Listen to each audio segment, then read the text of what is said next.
The fifth China-European Union high-level strategic dialogue taking place in Beijing this week falls on the 40th anniversary of the establishment of diplomatic relations between China and the EU.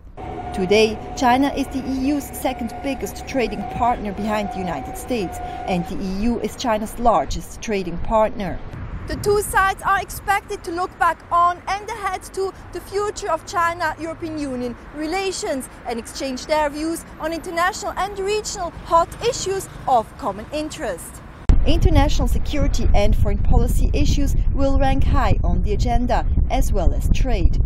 Official data shows that trade between China and the EU reached $615.1 billion in 2014, up 9.9% year-on-year. People-to-people exchanges have also been on the rise, with 6 million people traveling between China and the EU members in the past year. I think the outlook on the economic side is pretty positive actually, and that's partly because unlike the US-China relationship, the EU-China relationship is less complicated by security issues. I think on the trade side in particular, we saw quite steady trade growth in 2014. As we go forward, there's still going to be opportunities for European companies in China on the trade side, and also in terms of Chinese exports to China.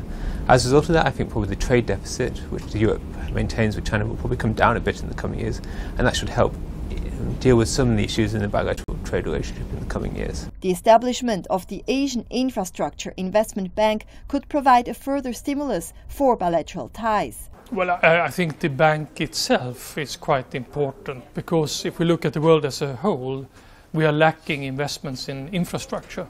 And infrastructure, that is the key. It's a prerequisite for trade and growth. So I think there it can play a very important role. Nevertheless, relations have soured in recent years. The EU and China have clashed over the alleged dumping of products ranging from wine to solar panels to steel pipes. Most recently, in April, European firms accused Chinese solar panel makers of dodging hundreds of millions of euros in import duties and called on the European Union to launch an investigation. Martina Vos, CCTV News, Beijing.